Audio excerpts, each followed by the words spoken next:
Mister Khan Bahadur, এটা তো মাত্র প্রথম চাল। আসল খেলাটা এখনো শুরুই হয়নি। এটা শুরু হবে আর কয়েকদিন পর। দেখতে পাবেন কি করতে পারে আপনার এই অবহেলিত অত্যাচারিত নাতি। কানাডিয়ান কোম্পানির সিইওর ঘোষণা শেষ হওয়ার পরই পুরো হলরুম যেন স্তব্ধ হয়ে গেল। খান বাহাদুর নিজের আসনে বসে আছেন, কিন্তু তার চোখ দুটো স্থির হয়ে আছে বিশাল স্ক্রিনের দিকে। তিনি যেন নিজের কানকে বিশ্বাস করতে পারছিলেন না। এমকে টেক্সটাইলের ডিজাইন, মূল্য নির্ধারণ, কস্টিং, টেন্ডারের কৌশল, সব কিছু কীভাবে তার পরিকল্পনার সঙ্গে এতটা মিলে গেল। মনে মনে তিনি বিড়বিড় করে উঠলেন, অসম্ভব, এটা কাকতালীয় হতে পারে না। জীবন অসংখ্য টেন্ডারে অংশ নিয়েছেন তিনি। বাংলাদেশের বড় বড় ব্যবসায়ীরা তার ডিজাইন নকল করার চেষ্টা করেছে, কিন্তু তার ব্যবসায়িক চিন্তাধারা এত নিখুঁতভাবে কেউ কখনো ধরতে পারেনি। প্রথমবারের মতো খান বাহাদুরের বুকের ভেতর অজানা এক অস্বস্তি জন্ম নিল। মনে হচ্ছিল অজানা একজন কেউ তার প্রতিটি চাল আগে থেকেই জেনে বসে আছে। অন্যদিকে মাসুদ খান আনন্দে আত্মহারা। হঠাৎ তার মনে পড়ল আমার কথা। তিনি দ্রুত পিছন ফিরে চারদিকে তাকালেন, কিন্তু কোথাও আমাকে পেলেন না। মুহূর্তেই তিনি মোবাইল বের করে ফোন দিলেন। দ্বিতীয় রিংয়েই ফোন রিসিভ হলো। জি স্যার। এলহাম, তুমি কোথায়? স্যার, আমি অফিসে চলে এসেছি। ভাবলাম এখানে আমার আর কোনো কাজ নেই, তাই আগেই চলে এলাম। মাসুদ খান কয়েক সেকেন্ড চুপ করে রইলেন, তারপর শুধু বললেন, আচ্ছা ঠিক আছে। ফোন কেটে দিলেন তিনি। গাড়িতে ওঠার পরও মাসুদ খান এক দৃষ্টিতে জানালার বাইরে তাকিয়ে রইলেন। হাবিব, শাহিদুল, অরুমিতা কেউ কোনো কথা বলারই সাহস পেল না। গাড়ির ভিতর নিস্তবতা, আর সেই নীরবতার মাঝেই হঠাৎই মাসুদ খানের মাথায় বারবার একটি প্রশ্ন ঘুরপাক খেতে লাগলো। এলহাম কি সত্যি এইচএসসি পর্যন্ত পড়েছে? যদি তাই হয়, তাহলে আন্তর্জাতিক মানের এমন টেন্ডার, এমন ফ্যাশন ডিজাইন, এমন নিখুঁত কাস্টিং সে কিভাবে তৈরি করলো? এটা কি শুধুই প্রতিভা, নাকি এর পিছনে আরও বড় কোনো রহস্য লুকিয়ে আছে? অফিসে ফিরতেই মাসুদ খান সোজা নিজের কেবিনে না গিয়ে আমার সামনে চলে এলেন। হঠাৎ করে আমাকে শক্ত করে বুকে জড়িয়ে ধরলেন। পুরো অফিস হতবাক। কেউ কোনোদিন মাসুদ খানকে কোনো কর্মচারী কীভাবে আলিঙ্গন করতে দেখেনি। আবেগ ভরা কণ্ঠে তিনি বললেন, এলহাম, আজ আমি কতটা খুশি সেটা আমি ভাষায় প্রকাশ করতে পারবো না। তিনি আমার দু কাঁধে হাত রেখে বললেন, আজ বহু বছর পর আমি খান বাহাদুরের চোখে চোখ রেখে দাঁড়িয়েছি। তার মুখে আত্মবিশ্বাস ভেঙে যেতে দেখেছি। এই আনন্দ আমার জীবনের সবচেয়ে বড় আনন্দগুলোর মধ্যে একটি। আমি শুধু মাথা নিচু করে দাঁড়িয়ে রইলাম। আমার ঠোঁটের কোণে মৃদু হাসি ফুটলো, আর কিছু বললাম না। কিন্তু অফিসের এক কোণে দাঁড়িয়ে থাকা ম্যানেজার শাহিদুল ইসলাম, অ্যাকাউন্টেন্ট হাবিবুর রহমান এবং সহকারী অ্যাকাউন্টেন্ট অরুমিতা সম্পূর্ণ ভিন্ন অনুভূতির মধ্যে দিয়ে যাচ্ছিলেন। তাদের মুখে কৃত্রিম হাসি, কিন্তু বুকের ভিতর জ্বলছিল হিংসার আগুন। শাহিদুল মনে মনে বলল, এত বছর ধরে এই কোম্পানির জন্য জীবন দিয়ে কাজ করলাম, কোনোদিন স্যার আমাকে এভাবে সম্মান করলেন না। আর এই ছেলেটা মাত্র কয়েকদিনের কর্মচারী। হাবিবও দাঁতে দাঁত চেপে ভাবল, ইলহামকে যত দ্রুত সম্ভব নামাতে হবে, না হলে একদিন ও আমাদের সবার মাথার উপর উঠে বসবে। অরুমিতার চোখে ঈর্ষার আগুন জ্বলতে লাগলো। আজ যদি ওকে সরানো না যায়, ভবিষ্যতে এই অফিসে আমাদের কোনো মূল্যই থাকবে না। ঠিক তখনই মাসুদ খান সবার সামনে ঘোষণা করলেন, আজ থেকে এলহাম আর শুধু আমার ড্রাইভার বা অফিস সহকারী নয়। সবাই তার দিকে তাকালো। তিনি দৃঢ়কণ্ঠে বললেন, আজ থেকে এলহাম আমার ফ্যাশন ডিজাইনিং ডিপার্টমেন্টে কাজ করবে। সিনিয়র ডিজাইনারদের সঙ্গে থেকে শিখবে। ছেলেটার মধ্যে অসাধারণ প্রতিভা আছে। আমি সেই প্রতিভাকে নষ্ট হতে দিব না। ঘোষণা শেষ হতেই হাবিব, শাহিদুল আর অরুমিতার বুকের ভিতর যেন আগুন জ্বলে উঠল। তাদের মনে হচ্ছিল এখনই যদি পারতাম, এই ছেলেটাকে অফিস থেকে ছুঁড়ে ফেলে দিতাম। কিন্তু বাইরে থেকে তিনজনই করতালি দিয়ে অভিনন্দন জানালো। অন্যদিকে দীর্ঘ চিকিৎসার পর অনিকা তাবাসসুম এখন অনেকটাই সুস্থ। মেয়ের মুখে আবার হাসি ফিরিয়ে আনতে মরিয়া হয়ে উঠলেন মাসুদ খান। তিনি পুরনো পারিবারিক বন্ধু তৌহিদুল ইসলামের সঙ্গে যোগাযোগ করলেন। একসময় ময়ের প্রেমিক ছিল তৌহিদুল ইসলামের ছেলে আজান। অনেক ভেবেচিন্তে মাসুদ খান আবার সেই সম্পর্কের প্রস্তাব দিলেন। প্রথমে শহীদুল ইসলাম রাজি হয়ে গেলেন, কিন্তু কিছুক্ষণ পরই তার আসল রূপ প্রকাশ পেল। ঠোঁটে তার ছেলের হাসি নিয়ে তিনি বললেন, মাসুদ, তোর মেয়েকে তো অনেক পুরুষ ভোগ করেছে বলতে গেলে। সে পালিয়ে গিয়ে যে ছেলের সাথে সংসার করেছিল, সে ছেলেটাও তাকে বুকের বস্তে পরিণত করেছিল বিভিন্ন পরপুরুষ দিয়ে। এমন কথাই সবাই বলে। তারপরও আমি আমার ছেলের সঙ্গে ওর বিয়ে দিতে রাজি আছি। একটু থেমে তিনি শর্ত জুড়ে দিলেন, তবে একটা শর্ত আছে, তোর সমস্ত সম্পত্তি ৭৫% আমার ছেলের নামে লিখে দিতে হবে, তাহলেই বিয়ে হবে। কথাটা শুনে মাসুদ খানের মুখ মুহূর্তেই কঠিন হয়ে গেল। চোখের ভিতর ঘৃণা জমে গেল। তিনি বুঝে গেলেন এরা তার মেয়েকে নয়, তার সম্পত্তিকে বিয়ে করতে চায়। সেদিন আর এক মুহূর্ত সেখানে বসে থাকলেন না তিনি, চুপচাপ উঠে চলে এলেন। কিন্তু দুর্ভাগ্য এখানেই শেষ হলো না। পরবর্তী কয়েক সপ্তাহে তিনি আরও কয়েক সম্ভ্রান্ত পরিবারের কাছে প্রস্তাব নিয়ে গেলেন, কিন্তু প্রায় সবার মুখে ঘুরে ফিরে একই কথা, মেয়ের অতীত আর সম্পত্তির ভাগ। প্রতিবারে ভাঙা হৃদয় নিয়ে বাড়ি ফিরতেন মাসুদ খান। একসময় তিনি বুঝে গেলেন এই সমাজ তার মেয়ের চোখের জল দেখে না, দেখে শুধু তার কোটি কোটি টাকার সম্পত্তি। সেদিন থেকে তিনি সিদ্ধান্ত নিলেন মৌকে বাড়িতে একা বসিয়ে রাখবেন না, প্রতিদিন নিজের সঙ্গে অফিসে নিয়ে যাবেন, অফিসের কাজ শেখাবেন। হয়তো কাজের ব্যস্ততার মধ্যেই মেয়েটা ধীরে ধীরে অতীতের ভয়ঙ্কর দুঃস্বপ্নগুলো ভুলে নতুন করে বাঁচতে শিখবে। অন্যদিকে আমার চোখে তখন আর সে আগের মতো সরলতার ছাপ নেই। অপমান, বিশ্বাসঘাতকতা আর রক্তাক্ত অতীত আমাকে ভেতর থেকে বদলে দিয়েছে। আমি নিজের কেবিনে একা বসে জানালা বাইরে তাকিয়ে মনে মনে বললাম, খান বাহাদুরকে হারাতে হলে শুধু রাগ দিয়ে হবে না, তার পুরো সাম্রাজ্যের ভিত্তিটাই নড়িয়ে দিতে হবে। আর সেটা পারবো তখনই যখন এমকে টেক্সটাইলের প্রতিটি গুরুত্বপূর্ণ সিদ্ধান্তের কেন্দ্রবিন্দুতে আমি থাকব। এই কোম্পানিতে আমাকে এমন এক অবস্থান তৈরি করতে হবে যেখানে আমার অনুমতি ছাড়া একটা সুতোও নড়বে না। তারপরেই শুরু হবে আসল প্রতিশোধের খেলা। আমার ঠোঁটের কোনো রহস্যময় হাসি ফুটে উঠল। এরপর থেকে আমি দিন রাত এক করে কাজ করতে লাগলাম। আমার আঁকা একের পর এক ফ্যাশন ডিজাইন বিদেশি ব্র্যান্ডগুলোর নজর কেড়ে নিতে শুরু করলো। যে ডিজাইনগুলো একসময় কাগজে ছিল শুধু কিছু লেখা, সেগুলো এখন শত শত কোটি টাকার প্রজেক্ট এনে দিচ্ছে এমকে টেক্সটাইলকে। কখনো 500 কোটি, কখনো 800 কোটি। ছোট ছোট প্রজেক্টগুলো পাচ্ছিল একটার পর একটা আন্তর্জাতিক অর্ডার। কোম্পানির দরজায় এসে কড়া নাড়তে লাগলো। এমনিতে খান বাহাদুরের এত ছোট ছোট অর্ডারের দিকে কখনোই নজর ছিল না, ভবিষ্যতে হয়তো থাকবে না। এই প্রজেক্টগুলো মাসুদ খানের জন্য আল্লাহর রহমতে তার কোম্পানিতে আসতে শুরু করলো। অবশ্যই সবাই বিস্ময়ে হতবাক, কেউ বুঝতেই পারছিলেন না মাত্র এসএসসি পাশ করা একটা ছেলের মাথায় এমন বিশ্বমানের ডিজাইন কিভাবে আসে। একদিন দুপুরে মাসুদ খান নিজের কেবিনে প্রবল উত্তেজনা নিয়ে ঢুকলেন। তার চোখে মুখে আনন্দ স্পষ্ট, হাতে একটা ফাইল। তিনি দরজা বন্ধ করে সরাসরি আমার সামনে এসে দাঁড়ালেন। এলহাম, জি স্যার। মাসুদ খান ফাইলটা আমার সামনে রেখে বলল, তোমার 29 নাম্বার ডিজাইনটা কানাডার এক বিশ্ববিখ্যাত কোম্পানির কর্মকর্তারা দেখেছেন। তুমি বিশ্বাস করবে না, তোমার ডিজাইনগুলো নাকি একে কিং ফ্যাশনের ডিজাইনের মতো ইউনিক ও স্ট্যান্ডার্ড। তারা ডিজাইনটা এতটাই পছন্দ করেছে যে গোপনে আমাদের 12,000 কোটি টাকার প্রজেক্ট অফার করেছে। কথাটা শুনেও আমার মুখে তেমন কোনো পরিবর্তন এলো না, কিন্তু মাসুদ খান যেন আনন্দে আত্মহারা। আমি 2 দিনের মধ্যেই কানাডা যাচ্ছি। এই প্রজেক্টটা ফাইনাল কনফার্ম না করা পর্যন্ত আমি ফিরব না। ততদিন তুমি পুরোপুরি ডিজাইনটা কমপ্লিট করো। ঠিক আছে স্যার, আপনি নিশ্চিন্তে যান। মাসুদ খান সন্তুষ্টির হাসি হেসে বললেন, আর আমার অনুপস্থিতিতে অফিসের সব দায়িত্ব আমার মেয়ে মৌ দেখবে। ওকে যতটা সম্ভব সহযোগিতা করবে। জি স্যার। 2 দিন পর মাসুদ খান কানাডার উদ্দেশ্যে রওনা দিলেন। পরদিন সকাল এমকে টেক্সটাইল যেন উৎসবের রঙে রঙিন। প্রথমবারের মতো কোম্পানির ভার নিতে এসেছে মালিকের একমাত্র মেয়ে অনিকা তাবাসসুম মৌ। গেট থেকে শুরু করে পুরো অফিস জুড়ে ফুলের তোড়া, করতালি আর শুভেচ্ছার বন্যা। সবাই দাঁড়িয়ে তাকে স্বাগত জানালো, শুধু একজন বাদে আমি নিজের ডেস্কে আগের মতোই কাজে ব্যস্ত। মৌ বিষয়টা খেয়াল করলেও কিছু বলল না। প্রথম দিন মোটামুটি ভালোই কাটলো তার, কিন্তু তার চোখের গভীরে এখনও অতীতের বিষাদ লুকিয়েছিল।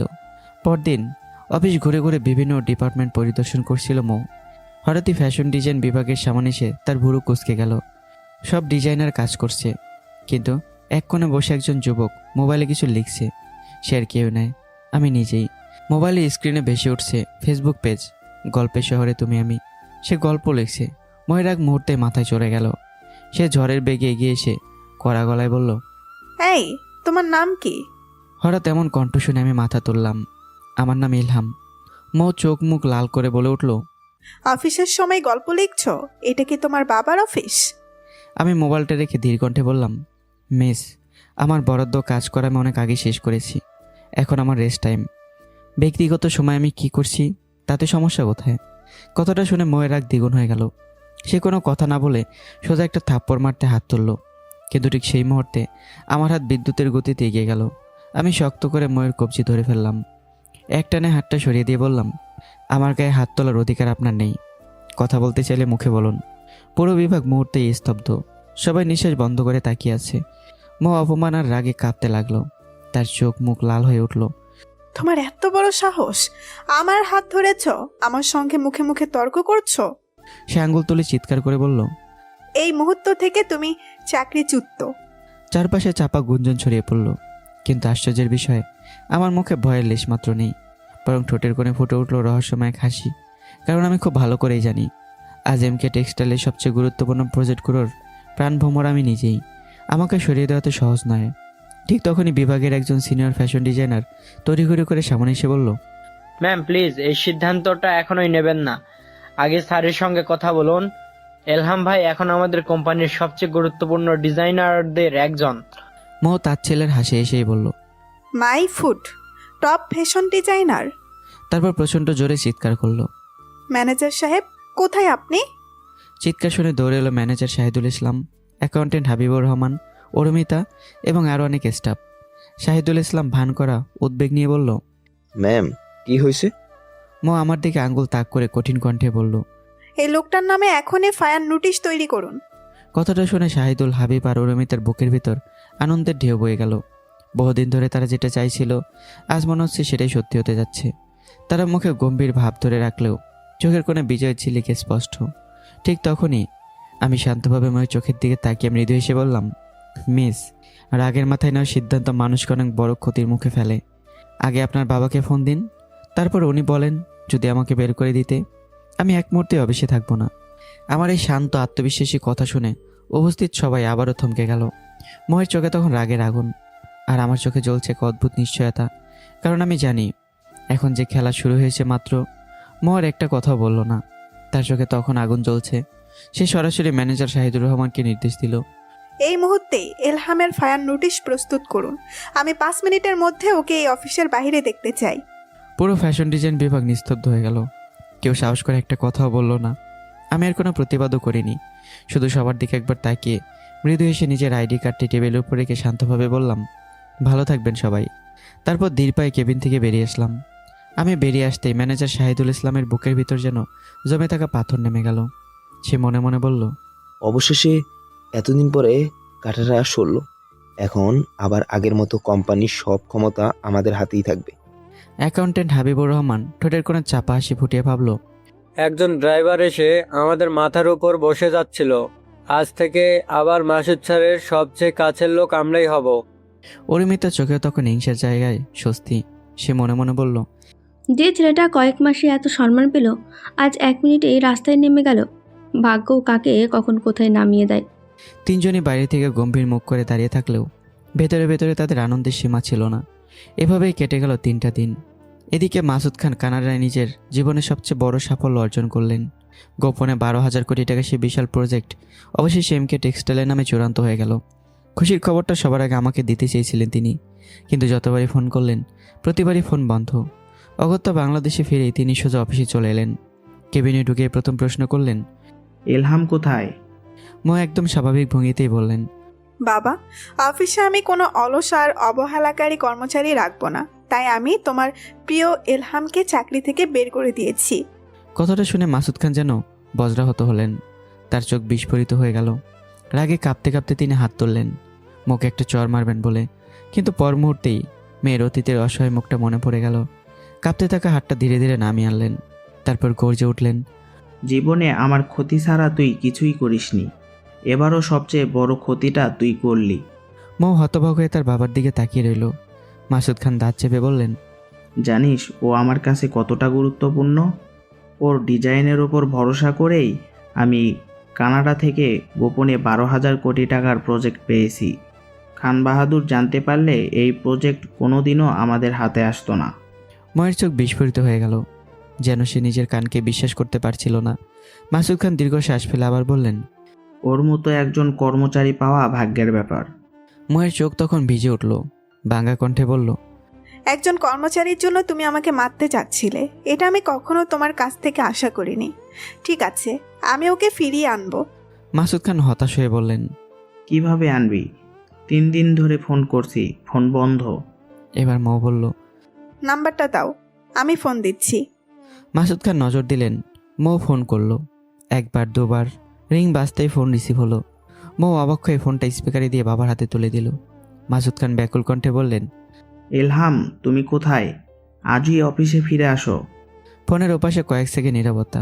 তারপর শান্ত কণ্ঠে আমি বললাম, স্যার দুঃখিত, আমি এখন আর টেক্সটাইলের সঙ্গে কথা বলছি, সম্ভবত ওখানে জয়েন করব। আসলে পুরো কথাটা মিথ্যা ছিল, আমি ইচ্ছে করেই খেলাটা খেলছি। আমি বুঝে গেছি এখন আমার যতটা না এমকে টেক্সটাইলকে প্রয়োজন, তার চেয়ে বেশি এমকে টেক্সটাইলের আমাকে প্রয়োজন। ফোনের ওপাশের কথা শুনে মাসুদ খান প্রায় আটকে উঠে বললেন, না প্লিজ এলহাম, তোমার যখন চাকরি ছিল না তখন আমি তোমাকে সুযোগ দিয়েছিলাম, অন্তত একবার আমার সঙ্গে দেখা করো। কিছুক্ষণ চুপ থেকে আমি বললাম, ঠিক আছে স্যার, আপনার অফিসের পাশের পার্কে আসুন, আর আপনার বদ্রাগী বেদব মেয়েকেও সঙ্গে আনবেন। বদ্রাগী বেদব মেয়ে কথাটা শুনেই ময়ের মুখ রক্তিম হয়ে উঠল। রাগে তার পুরো শরীর কাঁপতে লাগলো। মনে মনে সে আমাকে 100 বার বকতে লাগলো। কথাটা শুনে মাসুদ খান মুসকে মুসকে হাসছে। এটা দেখে মৌ আরও তেলে বেগুনে জ্বলে ওঠে। প্রায় 30 মিনিট পর মাসুদ খান আর মৌ পার্কে এসে পৌঁছালেন, কিন্তু আমি তখনও সামনে এলাম না। আমি দূর থেকে তাদের দেখছিলাম। ইচ্ছে করে আরও কয়েক মিনিট অপেক্ষা করালাম। নিজের আত্মসম্মানকে এবার আর কারো পায়ের নিচে ফেলতে চাই না। অবশেষে ধীর পায়ে তাদের সামনে এসে দাঁড়ালাম। বলুন স্যার, কি এমন জরুরি কথা? আমার হাতে বেশি সময় নেই, আর টেক্সটাইলের সঙ্গে জরুরি মিটিং আছে। সব ঠিকঠাক হলে আজই ওদের সাথে চুক্তি করে ফেলবো। কথাটা শুনে মাসুদ খান থমকে গেলেন। আর মৌ, সে বিস্ফোরিত চোখে শুধু আমার দিকে তাকিয়ে রইল। তার মনে শুধু একটা প্রশ্নই ঘুরপাক খেতে লাগলো। মাত্র 1 সপ্তাহ হলো না যাকে আমি চাকরি থেকে বের করে দিয়েছি, তাকে ইতিমধ্যেই অন্য কোম্পানির চাকরির অফার দিয়েছে। এই ছেলেটার মধ্যে এমন কি আছে যার জন্য বাবা নিজের মেয়ের গায়ে হাত তুলতে চাচ্ছিলেন? প্রথমবারের মতো ময়ের অহংকারের দেয়ালে ছোট্ট একটি ফাটল ধরল। মাসুদ খান কিছুক্ষণ চুপ করে আমার মুখের দিকে তাকিয়ে রইলেন। তারপর যেন ভেঙে পড়া মানুষের মতো আকুতি ভরা কণ্ঠে বললেন, এলহাম প্লিজ এমনটা করো না। তোমার ডিজাইনের ওপর ভরসা করেই কানাডা কোম্পানির 12,000 কোটি টাকার প্রজেক্ট আমি হাতে নিয়েছি। এই প্রজেক্টটা শেষ হওয়ার আগেই যদি খান বাহাদুর জানতে পারে তাহলে আমার কোম্পানির অস্তিত্বই মুছে দিবে। তুমি যদি এখন আমাকে ছেড়ে চলে যাও আমি সব কিছু হারিয়ে ফেলবো। আমি শান্তভাবে কথাগুলো শুনলাম। তারপর ঠোঁটের কোণে তার ছেলের হাসি ফুলিয়ে ময়ের দিকে তাকিয়ে বললাম, স্যার, কোম্পানির দায়িত্ব যদি এমন কারো হাতে তুলে দেন যে কোম্পানির আগামাথা কিছুই বোঝে না, তাহলে এমনটাই তো হবে। আমি দিনরাত পরিশ্রম করে কোম্পানিটাকে এক জায়গায় নিয়ে যাব, আর সব কিছু ঠিক হয়ে গেলে আবার কোনো অজুহাতে আমাকে ধাক্কা মেরে বের করে দেওয়া হবে, তাই না? প্রতিটি শব্দ যেন ধারালো তীর হয়ে গিয়ে বিঁধল ময়ের অহংকারে। তার বুকের ভেতরটা জ্বলে উঠল। মনে হলো সবার সামনে কেউ তার অহংকারকে টুকরো টুকরো করে দিয়েছে। রাগে তার হাত মুষ্টিবদ্ধ হয়ে গেল, নখগুলো তালুতে গেঁথে রক্ত বের হওয়ার উপক্রম। তবুও বাবার সামনে নিজেকে কোনোভাবে সামলে নিল, একটি শব্দ উচ্চারণ করল না। মাসুদ খান গভীর নিঃশ্বাস নিয়ে বললেন, ঠিক আছে, বলো কি করলে তুমি সারা জীবনের জন্য এমকে টেক্সটাইলের সঙ্গে চুক্তিবদ্ধ হবে? তোমার যা প্রয়োজন নির্দ্বিধায় বলো। আমি স্থির দৃষ্টিতে তাকিয়ে বললাম, ভেবেচিন্তে বলছেন তো স্যার? পরে যেন কথা থেকে সরে না যান, পাল্টে নেবেন না তো? মাসুদ খান বুক সোজা করে দাঁড়ালেন। তার কণ্ঠে আবার সেই পুরনো ব্যবসায়িক দৃঢ়তা ফিরে এলো। আমি মাসুদ খান। বন্দুক থেকে বের হওয়া গুলি যেমন ফিরে আসে না, আমি মাসুদ খানের মুখ থেকে বের হওয়া কথাও কখনো ফিরে আসে না। পাশে দাঁড়িয়ে থাকা মৌ বিরক্তিতে প্রায় ফেটেই পড়ছিল। তার মনে হচ্ছিল সামনে পড়ে থাকা একটা ইট তুলে আমার মাথায় আছাড় মেরে সব অহংকার ভেঙে দিই। কিন্তু বাবার উপস্থিতিতে সে নিজেকে আটকে রাখলো। আমি ধীরে ধীরে আবার বললাম, আমার 3টা শর্ত আছে। সেই 3টা শর্ত মানলে আমি সারা জীবন এমকে গ্রুপের হয়ে কাজ করব। কথাটা শুনে মাসুদ খান কিছুটা চিন্তিত হলেও মাথা নাড়লেন। বলো। আমি একে একে শর্তগুলো বলতে শুরু করলাম। প্রথম শর্ত, এমকে গ্রুপের 25% শেয়ার আমার নামে লিখে দিতে হবে। মাসুদ খান ভুরু কুঁচকালেন। মৌ বিস্ময়ে তার বাবার দিকে তাকালো। আমি থামলাম না। এবার আমার দ্বিতীয় শর্ত, কোম্পানিতে আমার কাজে কেউ হস্তক্ষেপ করতে পারবে না। আমি স্বাধীনভাবে সিদ্ধান্ত নেব, স্বাধীনভাবে কাজ করব। মাসুদ খান এবার গভীরভাবে আমার দিকে তাকালেন। শর্ত দুটো কঠিন কিন্তু অসম্ভব নয়। তিনি ধীরে ধীরে বললেন, তৃতীয় শর্তটাও বলে ফেলো। চারপাশে হঠাৎ যেন নিস্তবতা নেমে এলো। পার্কের বাতাসও যেন থমকে গেল। আমি কয়েক সেকেন্ড চুপ করে রইলাম। তারপর গভীর নিঃশ্বাস নিয়ে সোজা ময়ের চোখের দিকে তাকিয়ে দৃঢ় কণ্ঠে বললাম, আপনার মেয়ের অতীত সম্পর্কে আমি সব জানি। তবুও আমার তৃতীয় শর্ত হলো, আপনার এই বদরাগী বেদব মেয়েকে আমার সঙ্গে বিয়ে দিতে হবে। কথাটা শেষ হতেই মনে হলো যেন সময় থেমে গেছে। মাসুদ খানের চোখ মুহূর্তেই বিস্ফোরিত হয়ে গেল। তার নিঃশ্বাস যেন বুকের ভিতর আটকে গেল। তিনি বিশ্বাসই করতে পারছিলেন না। ঠিক এইমাত্র তিনি কি শুনলেন? আর মৌ, তার শরীর যেন বিদ্যুৎ স্পষ্ট মানুষের মতো কেঁপে উঠল। চোখ দুটো এতটাই বড় হয়ে গেল যে মনে হচ্ছিল চোখের মনি বেরিয়ে আসবে। তার ঠোঁট কাঁপছে, কিন্তু কোনো শব্দ বের হচ্ছে না। মুহূর্তখানেক আগেও যে মেয়েটির আগে ফুঁসছিল সে এখন সম্পূর্ণ স্তব্ধ। তার মাথার ভেতর যেন হাজারটা বজ্রপাত একসঙ্গে আঘাত করছে। একজন সাধারণ কর্মচারী যাকে সে নিজাত অফিস থেকে বের করে দিয়েছে, সেই ছেলেটাই আজ তাকে তার বাবার সামনে তাকে বিয়ে করার শর্ত দিচ্ছে। ময়ের বুকের ভেতর ঝড় বইতে লাগলো। অপমান, রাগ, অবিশ্বাস আর এক অজানা ধাক্কা মিলেমিশে তার পুরো অস্তিত্ব কাঁপিয়ে দিল। অন্যদিকে মাসুদ খান এখনও নির্বাক। তার চোখ কখন আমার দিকে, কখন নিজের মেয়ের দিকে। তিনি যেন বুঝতেই পারছিলেন না এটা কি একজন সাধারণ কর্মচারীর সাহস, নাকি এমন একজন মানুষের আত্মবিশ্বাস যার প্রকৃত পরিচয় এখনও তাদের অজানা। মাসুদ খানের চোখ মুহূর্তে রক্তবর্ণ হয়ে উঠল। তিনি গর্জে উঠলেন, এলহাম, তুমি কি বলছো সেটা বুঝে শুনে বলছো তো? আমার একমাত্র মেয়ে কোনো বাজারের পণ্য নয় যে তাকে দিয়ে আমার ব্যবসার হিসাব নিকাশ হবে। বাবার মুখ থেকে কথাটা শুনে মৌ হঠাৎ থমকে গেল। কয়েক মুহূর্ত আগেও আমার উপর যে রাগে তার বুক জ্বলছিল, সেই রাগের মাঝেও তার বাবার কথাটা হৃদয়ে গিয়ে অদ্ভুতভাবে আঘাত করলো। বাজারের পণ্য, নিজের বাবার মুখে নিজের সম্পর্কে এমন কথা শুনবে সেটা সে কল্পনাও করেনি। আমি বিষয়টা বুঝতে পেরে বললাম, কুল স্যার, কুল, একটু শান্ত হন। প্রথম দুটো বিষয়ে আমি ব্যবসায়িক কারণে দিয়েছি, কিন্তু তৃতীয় শর্তটা ব্যবসায়িক নয়। মাসুদ খান চুপ করে আমার দিকে তাকিয়ে রইলেন। আমি এবার ময়ের দিকে তাকালাম। আপনার মেয়েকে আমি সম্মান করি। আমি জানি তার জীবন অনেক কিছু ঘটেছে, কিন্তু আমি তার অতীত নিয়ে প্রশ্ন তুলতে আসিনি। সে যদি আমাকে সম্মান করে আমার সঙ্গে সংসার করতে রাজি থাকে, তাহলে আমিও তার অতীতের সব কিছু বলে তাকে সম্মান দিয়ে সংসার করতে রাজি। মৌ নিঃশব্দে আমার দিকে তাকিয়ে রইল। আমি আবার বললাম, আরেকটা বিষয় আছে স্যার। আমি যদি আপনার মেয়ের স্বামী হই, তাহলে আমি শুধু আপনার একজন কর্মচারী থাকবো না। আপনার মেয়ের স্বামী হিসেবে এই কোম্পানির সঙ্গে আমার সম্পর্কটা স্থায়ী হবে।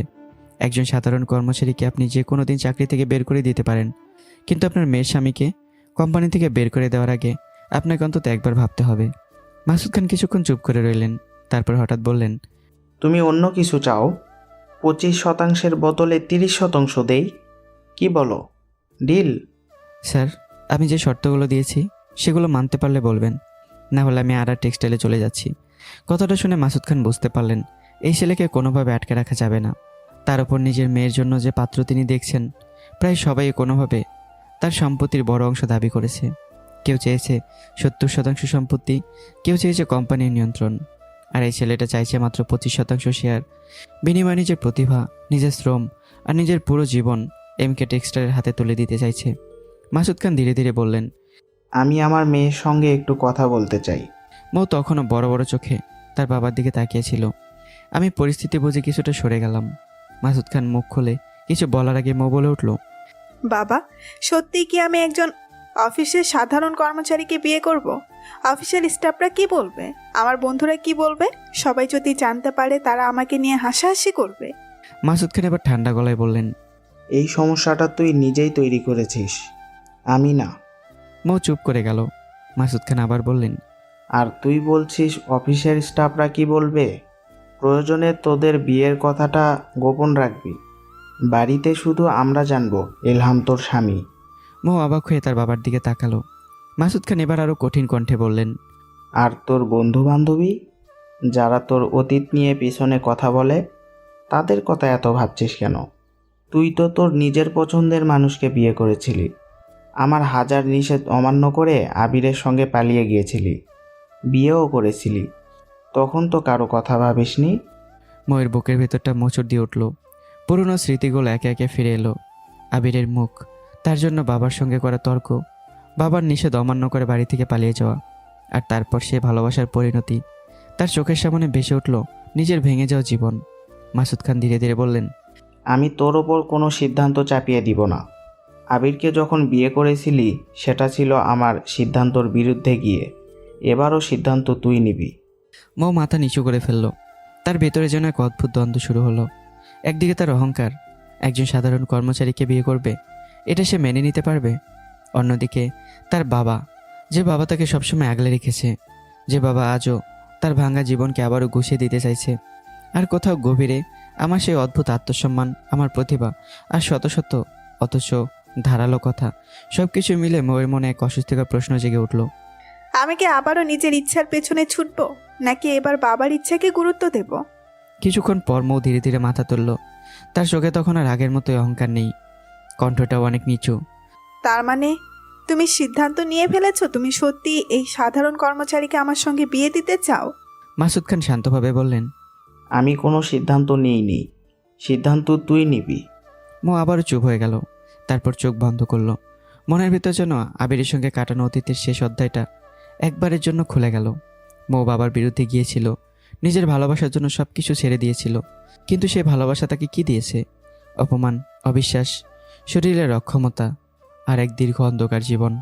মৌ ধীরে ধীরে চোখ খুলল, তারপর খুব নিচু স্বরে বলল, ঠিক আছে বাবা। মাসুদ খান চমকে তার দিকে তাকালেন। কি ঠিক আছে? মৌ কিছুক্ষণ চুপ করে থেকে বলল, আমি এলহামকে বিয়ে করতে রাজি, সে আমাদের বিয়ের কথা গোপন থাকবে। কথাটা বলার পরই নিজের বুকের ভিতরে যেন এক অদ্ভুত ধাক্কা অনুভব করলো সে কি সত্যি রাজি হয়ে গেল, নাকি বাবার মুখের একটু হাসি দেখার জন্য নিজের জীবনটাকে আবার অন্য কারো হাতে তুলে দিল? দূরে দাঁড়িয়ে থাকা আমি তখনও নিঃশব্দে সব শুনছিলাম। আমার চোখে কোনো বিজয়ের উল্লাস নেই, শুধু ঠোঁটের কোণে ফুটে উঠল এক অদ্ভুত রহস্যময় হাসি। কারণ মাসুদ খান ভেবেছিলেন তিনি তার মেয়ের ভবিষ্যৎ রক্ষা করছেন। মৌ ভাবছিল সে বাবার জন্য নিজের জীবন উৎসর্গ করছে। আর আমি জানতাম এই বিয়ে শুধু একটি বিয়ে নয়, এই বিয়ে হলো খান বাহাদুরের সাম্রাজ্যের বিরুদ্ধে আমার প্রতিশোধের প্রথম বৈধ পদক্ষেপ। মাসুদ খান পকেট থেকে নিজের মোবাইল ফোন বের করলেন। কয়েক মুহূর্তে স্ক্রিনের দিকে তাকিয়ে থেকে তিনি ফোন করলেন তার স্ত্রী আয়েশা খানকে। কিছুক্ষণ পরে ওপাশ থেকে আয়েশা খানের কণ্ঠ ভেসে এলো। হ্যাঁ মৌয়ের বাবা, এই সময়ে হঠাৎ ফোন দিলে, কোনো জরুরি কিছু হয়েছে? মাসুদ খান যতই দুশ্চিন্তায় থাকেন, যতই কষ্টে থাকুন না কেন, আয়েশা খানের কণ্ঠ তার কানে গেলেই তার বুকের ভিতরে সমস্ত ক্লান্তি যেন কিছুটা দূর হয়ে যায়। আজও তার ব্যতিক্রম হলো না। মাসুদ খান ধীরে ধীরে বললেন, তুমি এখনই তৈরি হয়ে গাড়ি নিয়ে মিরপুরে কাজী অফিসে চলে এসো। কথাটা শুনে আয়েশা খান কিছুক্ষণ নীরব রইলেন, তারপর হঠাৎ চমকে উঠে বললেন, কাজী অফিসে বুড়ো বয়সে আবার দ্বিতীয় বিয়ে করতে যাচ্ছ নাকি? মাসুদ খানের ঠোঁটে মৃদু হাসি ফুটে উঠল। তোমার মতো স্ত্রী থাকতে দ্বিতীয় বিয়ে করার প্রয়োজন আছে নাকি? আয়েশা খান এবার আরও অবাক হয়ে বললেন। তাহলে? মাসুদ খান শান্ত কণ্ঠে বললেন, বিয়ে হবে, তবে দ্বিতীয় বিয়ে আমাদের মেয়ের। কথাটা শুনে আয়েশা খান আর কোনো প্রশ্ন করলেন না। তিনি জানতেন তার স্বামী তার মেয়ের জন্য যে সিদ্ধান্ত নেবেন তা ভেবেচিন্তেই নেবেন। তাই স্বামীর সিদ্ধান্তের ওপর পূর্ণ আস্থা রেখে তিনি শুধু বললেন, ঠিক আছে, আমি আসছি। ফোনটি কেটে দিলেন মাসুদ খান। তারপর তিনি ধীরে ধীরে আমার দিকে ফিরে তাকালেন। তোমার সব শর্ত আমরা মেনে নিয়েছি, তবে আমারও একটা শর্ত আছে। আমার চোখে এক মুহূর্তের জন্য অদৃশ্য আগুন জ্বলে উঠল। খান বাহাদুরের সাম্রাজ্য ধ্বংস করতে হলে, তার অহংকার মাটিতে মিশিয়ে দিতে হলে, তার ক্ষমতার ভিত্তি এক এক করে ভেঙে দিতে হলে, খান বাহাদুরের সাম্রাজ্যের অস্তিত্ব এই দুনিয়া থেকে মুছে দেওয়ার জন্য আমি সব শর্তই মানতে রাজি আছি। মনের ভিতর কথাগুলো উচ্চারণ করলেও বাইরে থেকে আমি শান্ত কণ্ঠে শুধু বললাম, হ্যাঁ স্যার, বলুন, আপনার শর্ত আমি মেনে নিতে রাজি। মাসুদ খান ধীরে ধীরে বললেন, আমার শর্তটা খুব বড় কিছু নয়। আমার মেয়ের জীবনে তার স্বামী আর তার পরিবার যা করেছে, তারপর থেকে ওকে একা ছেড়ে দিতে আমার মন এক বিন্দুও সায় দেয় না। তিনি কিছুক্ষণ থেমে আমার দিকে তাকালেন। তোমার যেহেতু নিজের বলতে কেউ নেই, তাই বিয়ের পর তুমি আমাদের সাথেই থাকবে, আমাদের বাড়িতে। মৌ চুপচাপ দাঁড়িয়েছিল। মাসুদ খান আবার বললেন, আর অফিসে তোমাদের বিয়ের বিষয়টা গোপন থাকবে। আপাতত কেউ জানবে না যে তুমি আমার মেয়ের স্বামী। এটাই আমার শর্ত। কথাগুলো শুনে ময়ের বুকের ভিতরটা হঠাৎ কেমন যেন মোচড় দিয়ে উঠল। তার বাবা বাইরে থেকে যতটা কঠোর হন, মেয়ের ব্যাপারে তার হৃদয়টা ততটাই নরম। মৌ সেটা জানতো। অজান্তে তার চোখের কোণে জল চিকচিক করে উঠল। আমি আবার ধীরে ধীরে বললাম, আমি রাজি আছি, কোনো সমস্যা নেই। আমার নিজের বলতে সত্যিই কেউ নেই। এখন থেকে আপনার পরিবারে আমার পরিবার। তবে আমার একটা ছোট বোন আছে, সে কানাডায় থাকে। মাঝে মাঝে যদি এখানে আসে তাহলে সেও আপনাদের বাড়িতেই থাকবে, যেহেতু এখন থেকে আপনার বাড়ি আমার বাড়ি। মাসুদ খান কিছুক্ষণ আমার দিকে তাকিয়ে রইলেন, তারপর ধীরে মাথা নাড়লেন। অবশ্যই থাকবে। কিছুক্ষণ পর আয়েশা খানও মিরপুরের কাজী অফিসে এসে পৌঁছালেন। বড় কোনো আয়োজন নেই, কোনো জাঁকজমক নেই, কোনো আত্মীয় স্বজনের ভিড় নেই। মাত্র কয়েকজনের সাক্ষীর উপস্থিতিতেই সাধারণভাবে বিয়ের আনুষ্ঠানিকতা সম্পন্ন হলো। আব্রাহাম খান ইলহাম এবং অনিকা তাবাসসুম মৌ একটি নতুন সম্পর্কের বন্ধনে আবদ্ধ হলো। তবে এই বিয়ের খবর জানলো না বাইরের পৃথিবী, জানলো না অফিসের কেউ, জানলো না মৌয়ের কোনো বন্ধু। এমনকি এই বিয়ে যে একদিন খান বাহাদুরের সাম্রাজ্যের বিরুদ্ধে এক ভয়ঙ্কর যুদ্ধের সূচনা করবে, সেটাও কেউ জানলো না। মৌ যখন আয়েশা খানকে জানালো যে আমি আসলে তাদের অফিসের একজন সাধারণ কর্মচারী, তখন আয়েশা খানের মুখটার সঙ্গে সঙ্গে গম্ভীর হয়ে গেল।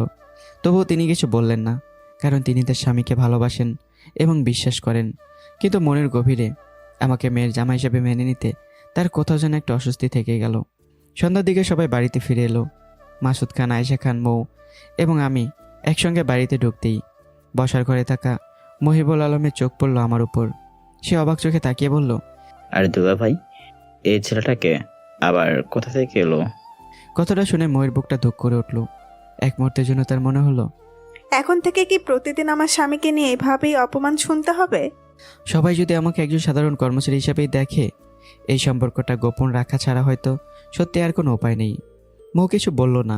এরই মধ্যে তার মামি মীরা বেগমও আমার দিকে তাকিয়ে বললেন, হ্যাঁ তো, ছেলেটাকে আগে তো কখনো দেখিনি, আমাদের আত্মীয় স্বজনের মধ্যেও তো মনে হয় না।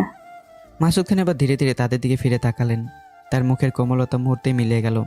তিনি দৃঢ় কণ্ঠে বললেন, মহিব, মীরা, ভালো করে শুনে রাখো। ঘরের পরিবেশ মুহূর্তেই থমকে গেল। মহিবুল আলম এবং মীরা বেগম দুজনেই মাসুদ খানের দিকে তাকালেন। মাসুদ খান স্পষ্ট কণ্ঠে বললেন, এলহাম হচ্ছে মৌয়ের স্বামী। কথাটাই যেন ঘরের মাঝখানে বিস্ফোরিত হবার মতো আঘাত করল। মহিবুল আলমের মুখের হাসি মুহূর্তেই শুকিয়ে গেল। মীরা বেগমের চোখও বড় বড় হয়ে গেল। আকাশ এবং নিহাও সঙ্গে সঙ্গে চমকে উঠল। কয়েক সেকেন্ডের জন্য পুরো ঘরে নিস্তবতা নেমে এলো, কারণ এই একটি ঘোষণা তাদের বহুদিনের পরিকল্পনাকে এক মুহূর্তে ভেঙে চুরমার করে দিল। মৌকে দুনিয়া থেকে সরিয়ে দেওয়া, প্রয়োজনে তাকে মেরে ফেলা, আর যদি সুযোগ পাওয়া যায় তাহলে আকাশের সঙ্গে তার বিয়ে দেওয়া, এই ছিল মহিবুল আলম ও মীরা বেগমের গোপন পরিকল্পনা। কারণ তাদের চোখ ছিল মাসুদ খানের সমস্ত সম্পত্তির উপর। কিন্তু আজ হঠাৎ করে সে সমস্ত পরিকল্পনার মাঝখানে এসে দাঁড়িয়েছে একজন অচেনা যুবক, একজন সাধারণ কর্মচারী, যে এখন ময়ের স্বামী। মহিবুল আলমের চোখের গভীরে ধীরে ধীরে ক্রোধ জমে উঠল। মীরা বেগমের মুখে বিস্ময় ধরে রাখলেও তার মনের ভিতর তখন হিসাব শুরু হয়ে গেছে। আকাশের মুখও শক্ত হয়ে গেল। নিহা নীরবে তার ভাইয়ের দিকে তাকালো। তাদের সবার মনে তখন একই প্রশ্ন, এই এলহাম আসলে কে? সে চুপচাপ দাঁড়িয়ে রইল। তার মুখ ছিল শান্ত নিরীহ এক অভিব্যক্তি, কিন্তু সেই শান্ত মুখের আড়ালে তখনও জ্বলছিল এক ভয়ঙ্কর আগুন। রাতের খাবার শেষ হওয়ার পর আমাকে ময়ের ঘরে থাকার ব্যবস্থা করা হলো। আয়েশা খান নিজেই আমাকে ময়ের ঘরে রেখে দরজার কাছে এসে কিছুক্ষণ থামলেন। তারপর আমার দিকে তাকিয়ে দীর্ঘ গলায় বললেন, এলহাম, আজ থেকে এই ঘরটা তোমাদের দুজনের। আর একটা কথা, তোমাদের এখনো মন থেকে মেয়ের জামাই হিসেবে মেনে নিতে পারছি না, তবে আশা করি ভবিষ্যতে তোমার চলাফেরা, তোমার ব্যবহার আর তোমার কাজ দেখে হয়তো একদিন তোমাকে মন থেকে মেনে নিতে পারবো। কথাগুলো বলে আয়েশা খান ঘর থেকে বের হয়ে গেলেন। দরজা বন্ধ হওয়ার শব্দটা মিলিয়ে যেতেই মৌ যেন এতক্ষণ ধরে জমিয়ে রাখা সমস্ত রাগ একসঙ্গে বিস্ফোরিত করলো। খাটের উপর থাকা একটা বালিশ তুলে সজোরে আমার দিকে ছুঁড়ে মেরে চিৎকার করে বলল, আমার বাবাকে ব্ল্যাকমেল করে আমাকে বিয়ে করেছো, তাই না মিস্টার এলহাম? কিন্তু মনে রেখো, আমি আনিকা তাবাসসুম মৌ। আমি ওয়াদা করছি তোমার জীবনটা আমি নরকে পরিণত করব। ময়ের চোখে তখন আগুন জ্বলছে। আর হ্যাঁ, এত সুন্দরী বউ তোমার পাশে থাকবে, অথচ সেই বউকে তুমি স্পর্শ পর্যন্ত করতে পারবে না। এর চেয়ে বড় কষ্ট তোমার জীবনে আর কিছু হবে না। এখনই ওই বালিশটা নিয়ে ফ্লোরে শুয়ে পড়ো। মৌ ভেবেছিল আমি তার অহংকারের কাছে মাথা নত করে চুপচাপ সব কিছু মেনে নেব, কিন্তু তার পরিবর্তে আমি হঠাৎ অট্টহাসিতে ফেটে পড়লাম। সেই হাসি যেন ময়ের সমস্ত রাগকে মুহূর্তের জন্য থামিয়ে দিল। মৌ বড় বড় চোখ করে তাকিয়ে রইল। আমি ধীরে ধীরে তার দিকে এগিয়ে এসে ঠোঁটের কোণে বিদ্রুপের হাসি টেনে বললাম, মিসেস কটকটি ওরফে বদরাগী। কথাটা শেষ হওয়ার আগেই ময়ের মুখটা রাগে লাল হয়ে উঠল। সে ঝড়ের গতিতে আমার কলা চেপে ধরে দাঁত কিরমির করে বলল, আবার বলো, আমাকে কি বললে? আর একবার বললে তোমাকে মেরে ফেলবো। সত্যি বলছি, খুন করে দেব। কিন্তু পরের মুহূর্তেই আমি আমার হাত ছড়িয়ে ময়ের কোমর জড়িয়ে ধরে একটানে তাকে নিজের কাছে টেনে নিলাম। ময়ের চোখ বিস্ময়ে বড় হয়ে গেল। সেজন্য এক মুহূর্তের জন্য বুঝতে পারল না যে কী ঘটছে। আমি তার দিকে ঝুঁকে তার ঠোঁটে একটা গভীর চুমু দিয়ে ধীর অথচ কঠিন গলায় বললাম, প্রথমত, তোমার শরীরের প্রতি আমার বিন্দুমাত্র আগ্রহ নেই। তুমি বিনা কাপড় উলঙ্গ হয়ে আমার সামনে দাঁড়ালেও আমি তোমাকে স্পর্শ করব না। তুমি চাইলে আমার সামনে যতই সুন্দর হয়ে দাঁড়াও, তোমাকে স্পর্শ করার কোনো ইচ্ছা আমার নেই। মৌ নিঃশ্বাস বন্ধ করে আমার দিকে তাকিয়ে রইল। আমি এবার আরও কাছে ঝুঁকে ফিসফিস করে বললাম, আর দ্বিতীয়ত, তুমি যদি মনে করে থাকো অন্য 10টা পুরুষের মতো তোমার মতো একজন কোটিপতি বাবার অহংকারী মেয়েকে বিয়ে করে তোমার অত্যাচার আর নির্যাতন চুপচাপ সহ্য করব, তাহলে সেটা তোমার জীবনের সবচেয়ে বড় ভুল। কথাগুলো যেন সরাসরি ময়ের অহংকারে আঘাত করলো। তার শরীরের সমস্ত লোম দাঁড়িয়ে গেল, চোখ বড় বড় হয়ে গেল, নিঃশ্বাস ভারী হয়ে উঠল। মৌ যেন বিশ্বাসই করতে পারছিল না এই ছেলেটার এত সাহস কিভাবে হয়। কেউ কোনোদিন তার সঙ্গে এভাবে কথা বলার সাহস পায়নি, কেউ তার চোখে চোখ রেখে অহংকারকে এভাবে চ্যালেঞ্জ করেনি। আর এই মানুষটা একজন সাধারণ কর্মচারী হয়ে তাকে বিয়ে করে তার ঘরেই এসে তার চোখের সামনে দাঁড়িয়ে তাকে অপমান করছে, হুমকি দিচ্ছে। আমি হঠাৎই তাকে ছেড়ে দিয়ে এক ঝটকায় মুখ ফিরে নিলাম। তারপর বললাম, যে বালিশটা আমাকে দিয়েছিলে সেটা নিয়ে ফ্লোরে শুয়ে পড়ো, আমি খাটে শুতে যাচ্ছি। অবশ্য তোমার ইচ্ছে হলে তুমি খাটে আমার পাশে শুতেও পারো, তাতে আমার কোনো সমস্যা নেই। এ কথা বলেই আমি একেবারে নির্বিকারভাবে খাটে গিয়ে শুয়ে পড়লাম। আর মৌ, সে তখন একই জায়গায় দাঁড়িয়ে পাথরের মূর্তির মতো, তার চোখে রাগ, অপমান, অবিশ্বাস সব কিছু একসঙ্গে। মনে হচ্ছিল তার অহংকারের দুর্গে এসে কেউ সরাসরি বিস্ফোরণ ঘটিয়ে দিয়েছে। সে মনে মনে শুধু একটা কথাই ভাবছিল, এই ছেলেটা আসলে কে? অন্যদিকে খান বাহাদুরের বাড়ির স্টাডি রুমে তখন এক গুরুত্বপূর্ণ বৈঠক বসেছে। খান বাহাদুরের সামনে বসে অনিক, ঐশী, তাদের সঙ্গে উপস্থিত তার অফিসের শীর্ষ 5 জন ফ্যাশন ডিজাইনার। ঘরের পরিবেশ ছিল গম্ভীর। খান বাহাদুর ধীরে ধীরে চেয়ারে হেলান দিয়ে বললেন, এটা কিভাবে সম্ভব? এ কেমন কাকতালীয় ঘটনা? সামনে জাপানের একটি কোম্পানির 5,000 কোটি টাকার শীতবস্ত্রের প্রজেক্ট আছে। এমকে টেক্সটাইল, শুনেছি সেই প্রজেক্টের জন্য তাদের সেরা ফ্যাশন ডিজাইনারদের দিয়ে প্রস্তুতি নিচ্ছে। অনেক সঙ্গে সঙ্গে ঠোঁট বাঁকিয়ে হেসে বলল, দাদু ভাই, এমকে টেক্সটাইল যদি 5,000 কোটি টাকার মতো এত ছোট একটা প্রজেক্ট নিয়ে ব্যস্ত থাকে, তাহলে তাদের নিয়ে আমাদের চিন্তার করার কি আছে? খান গ্রুপ কি এত ছোট প্রজেক্টের জন্য মাঠে নামবে? ঐশী মৃদু হেসে বলল, ঠিক বলেছেন দাদু, আমাদের মতো কোম্পানির জন্য 5,000 কোটি টাকার প্রজেক্ট খুব বড় কিছু নয়। ঘরে থাকা ফ্যাশন ডিজাইনাররা মাথা নেড়ে সম্মতি জানালো। একজন বলল, স্যার সত্যি তো, খান গ্রুপ বাংলাদেশের 1 নম্বর গার্মেন্টস ও টেক্সটাইল কোম্পানি। আমরা এত ছোট প্রজেক্টের পেছনে গেলে আমাদের ব্র্যান্ড ভ্যালুতেই আঘাত আসবে। আর একজন বলল, এমকে টেক্সটাইল এই প্রজেক্ট নিয়ে এগোতে দেওয়াই বা কেন? ওরা নিজেরাই তো আমাদের সঙ্গে প্রতিযোগিতা করতে পারে না। কথাগুলো শুনেই খান বাহাদুর কিছুক্ষণ চুপ করে রইলেন। তারপর ধীরে ধীরে টেবিলের উপর রাখা ফাইলটার দিকে তাকালেন। পরের মুহূর্তেই ধাম, তার শক্ত হাত টেবিলের উপর আশ্রে পড়ল। ঘরের সবাই থমকে উঠল। খান বাহাদুর গর্জে উঠলেন, সবাই আমার থেকে বেশি বুঝতে শুরু করেছে। ঘর মুহূর্তেই নিস্তব্ধ হয়ে গেল। খান বাহাদুর একে একে সবার দিকে তাকিয়ে বললেন, আমি যা বলেছি সেটাই হবে। তার কণ্ঠে এমন এক দৃঢ়তা ছিল যে কেউ আর নড়াচড়া করার সাহস পেল না। এই প্রজেক্ট কোনোভাবেই মাসুদ খানের এমকে টেক্সটাইল পাবে না, বুঝিস? 5,000 কোটি টাকা আমাদের জন্য ছোট হতে পারে, কিন্তু মাসুদ খান যদি এই প্রজেক্ট পায় তাহলে সেটা আমার জন্য ছোট কোনো বিষয় নয়। অনেক ঐশী এক অপরের দিকে তাকালো। খান বাহাদুরের চোখ তখন অদ্ভুত আগুনে জ্বলছিল। তিনি আবার বললেন, প্রয়োজনে আমার সহযোগী কোম্পানিগুলোকে মাঠে নামাবো। আমার সঙ্গে কাজ করার প্রতিটি কোম্পানিকে ব্যবহার করব, কিন্তু মাসুদ খানকে এই প্রজেক্টে নিতে দেব না। ঘরের বাতাস যেন ভারী হয়ে উঠল। কেউ কোনো কথা বলল না। স্টাডি রুমে এমন এক নীরবতা নেমে এলো যেন একেবারে নিঃশ্বাসী শব্দ স্পষ্ট শোনা যাচ্ছিল। খান বাহাদুর ধীরে ধীরে চেয়ার থেকে উঠে দাঁড়ালেন। তার চোখে তখন একটাই লক্ষ্য, মাসুদ খানকে থামানো। আর দূরে কোথাও একই সময়ে আমি নিজের আরেকটি যুদ্ধের প্রস্তুতি নিচ্ছিলাম। 2 প্রতিদ্বন্দ্বী, 2 সাম্রাজ্য, আর মাঝখানে দাঁড়িয়ে থাকা এক মানুষ যে নিজের পরিচয় লুকিয়ে ধীরে ধীরে এমন এক খেলায় প্রবেশ করেছে যার শেষ কোথায় এখনও কেউ জানে না। ভোরের আলো ধীরে ধীরে জানালার পর্দা ভেদ করে ঘরের ভিতর ঢুকে পড়ছিল। সে নরম আলো এসে পড়তেই ময়ের ঘুম ভেঙে গেল। মৌ প্রথমে বুঝতে পারল না সে কোথায় আছে। তারপর ধীরে ধীরে চোখ মিলতেই ময়ের চোখ কপাল উঠে গেল। সে আমার বুকের উপর মাথা রেখে শুয়ে আছে, শুধু মাথায় নয়, আর 2 হাত আমাকে শক্ত করে জড়িয়েও ধরে আছে। আর আমার একটি হাতও ঘুমের মধ্যেই তার শরীরের উপরে রাখা। মৌ কিছুক্ষণ পাথরের মতো স্থির হয়ে রইল। তারপর ধীরে ধীরে নিজের অবস্থানটা বুঝতে পেরে চোখ বড় বড় করে ফেলল। মনে মনে বলল, হায় আল্লাহ, এই গন্ডারটার সঙ্গে আমি এটা কি করলাম? গত রাতে সে নিজেই তো কত বড় বড় কথা বলছিল। সুন্দরী বউ পাশে থাকবে কিন্তু গন্ডারটা স্পর্শ করতে পারবে না। আর এখন সেই সুন্দরী বউ নিজেই কখন যে মাঝখানের বালিশ সরিয়ে স্বামীর বুকের উপর উঠে ঘুমিয়ে পড়েছে তার কোনো হিসাব নেই। ময়ের মুখ লজ্জায় গরম হয়ে গেল। সে খুব সাবধানে চুপি চুপি আমার বুক থেকে মাথা সরিয়ে নিতে গেল। ঠিক তখনই, রাতে এত অহংকার দেখাচ্ছিলেন না? সুন্দরী বউ পাশে থাকবে অথচ স্বামী তাকে স্পর্শ করতে পারবে না। ময়ের শরীর এক ঝটকে শক্ত হয়ে গেল। আমি এবারও চোখ খুললাম না। অথচ গভীর রাতে সেই সুন্দরী বউ নিজের স্বামীর বুকে এসে এমনভাবে ঘুমিয়েছে মনে হচ্ছে জন্ম থেকেই বুকটা তার বালিশ। মৌ লজ্জায় চোখ বড় বড় করে ফেলল। আমি আমি ইচ্ছা করে আসিনি। আমি এবার ধীরে ধীরে চোখ খুললাম আর ঠোঁটের কোণে দুষ্ট হাসি। তাই নাকি? মৌ দ্রুত উঠে দাঁড়াতে গেল। ঠিক তখনই আমি বললাম, আরে লজ্জা করে না? মৌ থমকে গেল। আমার বুকে সে সারা রাত আরাম করে ঘুমালে এখন চুপচাপ পালিয়ে যাচ্ছ?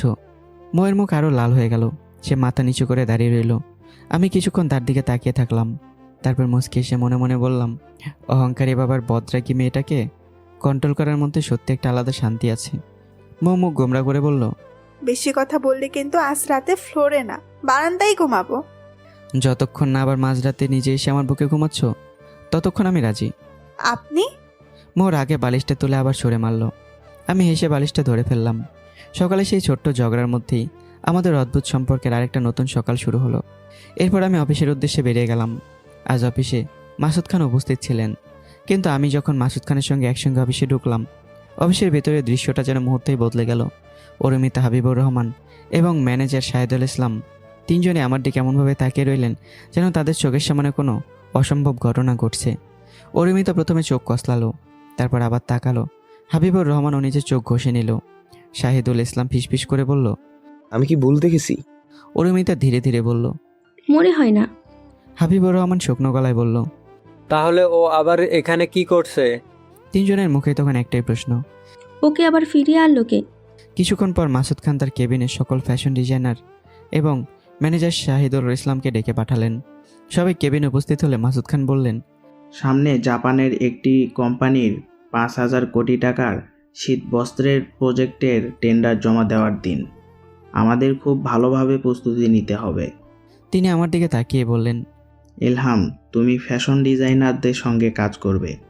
তোমাদের কাজ হবে এমন কিছু ডিজাইন তৈরি করা যা এই প্রজেক্টের জন্য সবচেয়ে উপযুক্ত হয়।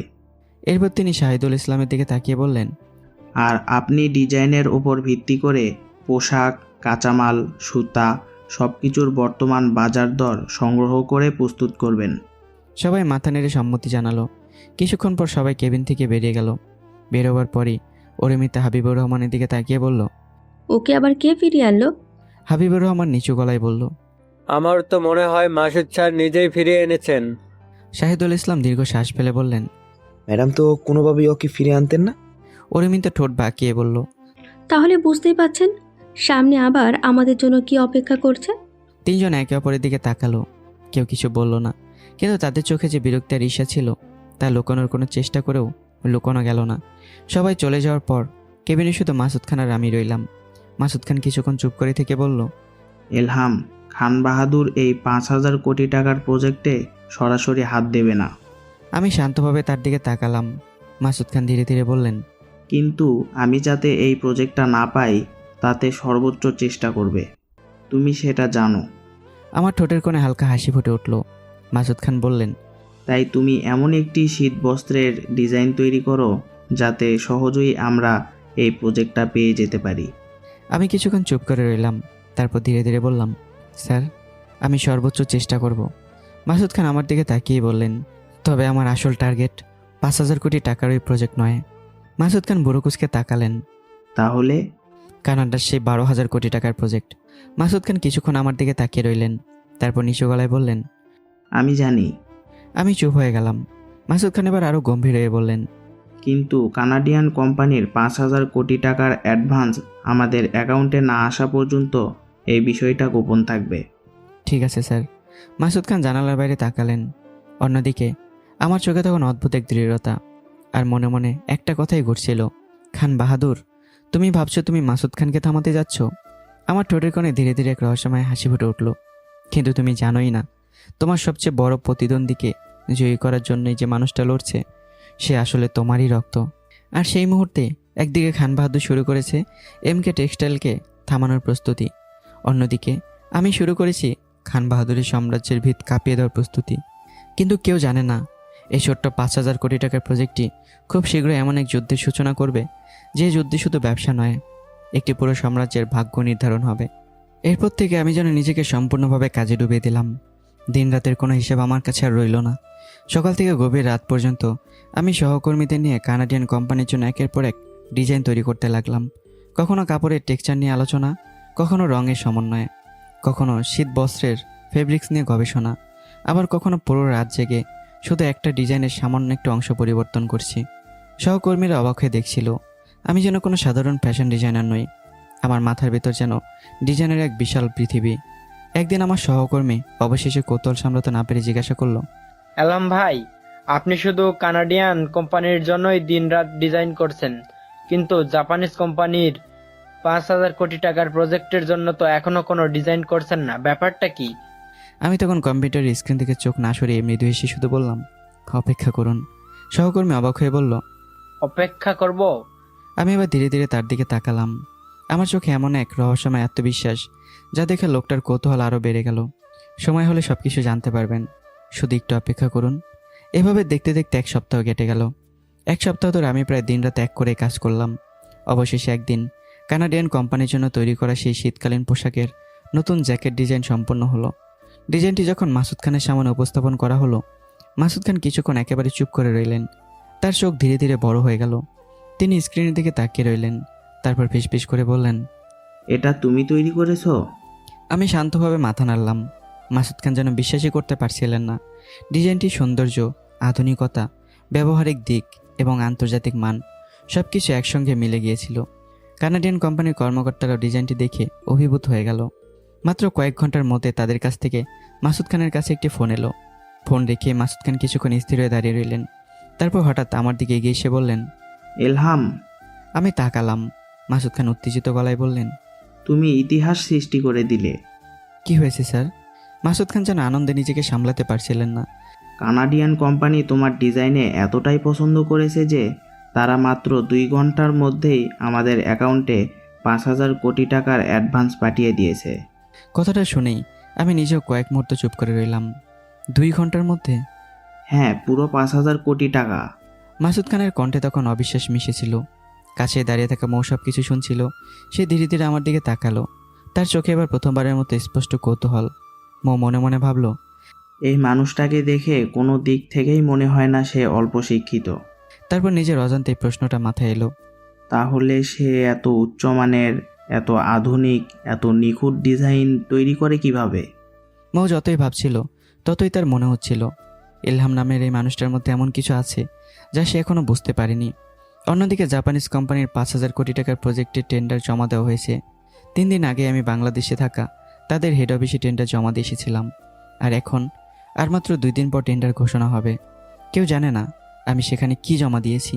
কেউ জানে না আমার মাথায় আসলে কি পরিকল্পনা চলছে। শুধু আমি জানি এই খেলায় আমি একসঙ্গে 2 দিক দিয়ে যাচ্ছি। সেদিন রাতে খাবার শেষ করে আমি নিজের ঘরে ঢুকে নিজেই থমকে গেলাম। ঘরের ভিতর মৌ পায়চারি করছে। তার চোখ মুখ রাগে লাল, হাতে একটা ধারালো ছুরি। আমি কয়েক মুহূর্ত তার দিকে তাকিয়ে রইলাম। তারপর ঠোঁটের কোণে হাসি ফুটিয়ে বললাম, কি ব্যাপার মিসেস বদরাগী? হাতে ধারালো ছুরি নিয়ে এভাবে ঘুরে বেড়াচ্ছ কেন? কাউকে হত্যা করার পরিকল্পনা চলছে নাকি? ও এক মুহূর্ত দেরি করলো না। সে সোজা আমার দিকে এগিয়ে এসে ছুরিটা আমার গলার কাছে ধরে বলল, মিস্টার এলহাম, বেশি লাফালাফি করলে সত্যিই গলায় চালিয়ে দেব। এত রাগ কেন? মৌ দাঁত কিরমির করে বলল, প্রতিদিন রাতে তুমি মাঝখানে কোলবালিশ সরিয়ে আমাকে নিজের কাছে টেনে নাও, তাই না? আমি কিছু বললাম না। মৌ আরও রেগে গেল। কি হলো, চুপ করে আছো কেন? ভাবছো আমি কিছু বুঝি না?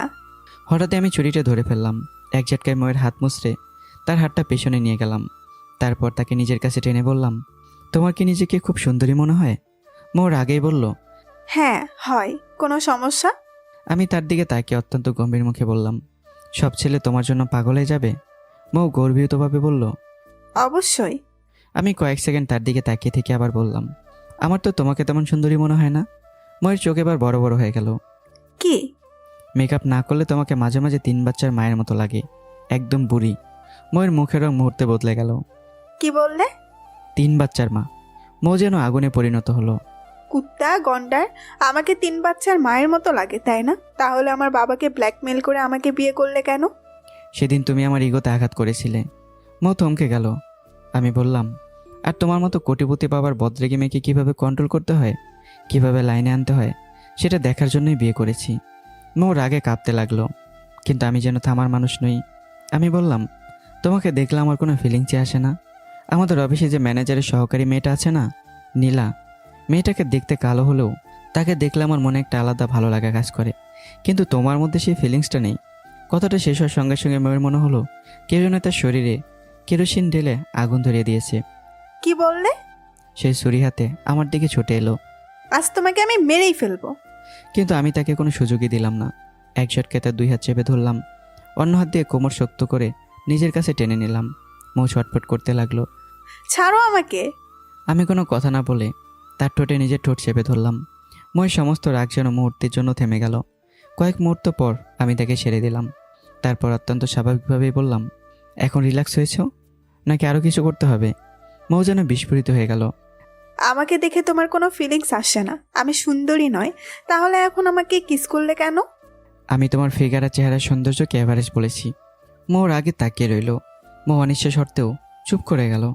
আমি এবার একটু ঝুঁকে বললাম, কিন্তু তোমার ঠোঁট দুটো একেবারে কমলার মতো মিষ্টি আর রসমালাইয়ের মতো সুইট।